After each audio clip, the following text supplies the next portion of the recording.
మరి senior parliament సభ్యులు MIM party నేత అసదుద్దీన్ ఓవైసీ గారు ఏదైతే స్టేట్మెంట్ ఇచ్చినారో దాన్ని బీఆర్ఎస్ పార్టీ తీవ్రంగా ఖండిస్తూ ఉన్నది. వారు ఎంత ఈజీగా మాట మార్చారంటే మరి ఇక్కడ జూబ్లీహిల్స్లో 10 సంవత్సరాలలో కేసీఆర్ గారి నాయకత్వంలో అక్కడ శాసనసభ్యుడు మరి గోపీనాథ్ గారు, స్వర్గీయ గోపీనాథ్ గారి నాయకత్వంలో అభివృద్ధి జరగలేని చెప్పేసి ప్రజలని ఈ ఎలక్షన్ స్వార్థ రాజకీయాల కోసం పక్కదోవ పట్టించే ప్రయత్నం చేస్తూ ఉన్నారు. పోటీ పెట్టకుండా మేము కాంగ్రెస్కే ప్రత్యక్షంగా సపోర్ట్ చేస్తామని చెప్తా ఉన్నారు.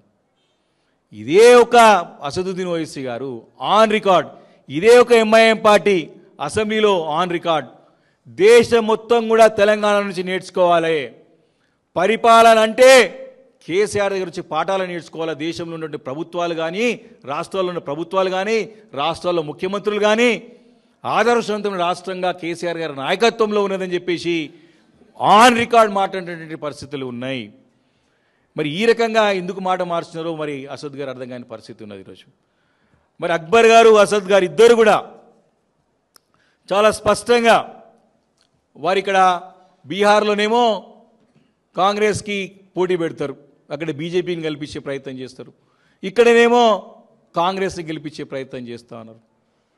సరే, మీరు మీ సిద్ధాంతం ఏందో మాకు తెలియదు, కానీ మీ ఎంఐఎం పార్టీ సిద్ధాంతం ప్రకారం మీ అనుకున్నటువంటి ఒక ప్రధానటువంటి మీ యొక్క మూల సిద్ధాంతం, మీరు అన్న మాటలు ఇదే ముఖ్యమంత్రి రేవంత్ రెడ్డి గారిని मुसलमानों को नफरत करने वाला आदमी जो गांधी भवन में बैठ रहा है वो मोहन भगवत चला रहे हैं उनको पीछे से అని చెప్పి మాట్లాడినటువంటి అసద్ గారు దీనికి సమానం చెప్పాలి. ఈరోజు मुसलमानों को नफरत करने वाले आदमी जो बैकग्राउंड खुद इनका बीजेपी का आरएसएस का है बैकग्राउंड इनका చాలా స్పష్టంగా చెప్పినాడు.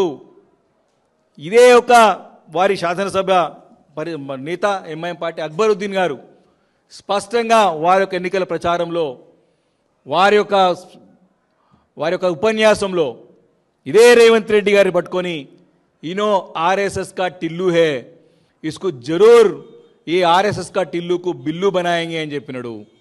ఈరోజు అడుగుతా ఉన్నా, మీరు ఈ టిల్లుని ఎవరైతే రేవంత్ రెడ్డిని మీరు టిల్లు అన్నారో, ఆయనను బిల్లు చేస్తున్నారో, ఈరోజు మీరు బిల్లులు ఎందుకయ్యారని చెప్పి ప్రశ్నిస్తూ ఉంది బీఆర్ఎస్ పార్టీ. ఈరోజు మొత్తం కూడా మైనారిటీస్ అంతా మీ ఏమిడని అనుకుంటున్నారు. ఈరోజు అందరూ కూడా మిమ్మల్ని అడుగుతున్నారు, ముసల్మాన్ భాई पूरे आपको पूछ रहे हैं ये आरएसएस टिल्लू जो रेवंत रेड्डी है आज उन्होंने आपको कैसा, इससे पहले शैतान था अभी भगवान कैसे बन गया అని చెప్పి ఈరోజు ముస్లిం మైనారిటీ సోదరులందరూ కూడా వీరిని ప్రశ్నిస్తూ ఉన్నారు. వారి మాట నమ్మే పరిస్థితులు లేరు. ఎన్నికల ముందేమో శైతాన్, ఇప్పుడేమో భగవాన్, ఎట్లా దీని మాట అని ప్రశ్నిస్తూ ఉన్నారు ముస్లిం సోదరులందరూ కూడా. వారు నమ్మే పరిస్థితుల్లో లేరు. కాబట్టి ఈ రకంగా ఈ ప్రజలని అమాయకం చేయాలని చెప్పి చేసే ప్రయత్నాలన్నీ కూడా ఎంఐఎం పార్టీ కూడా మానుకోవాలా.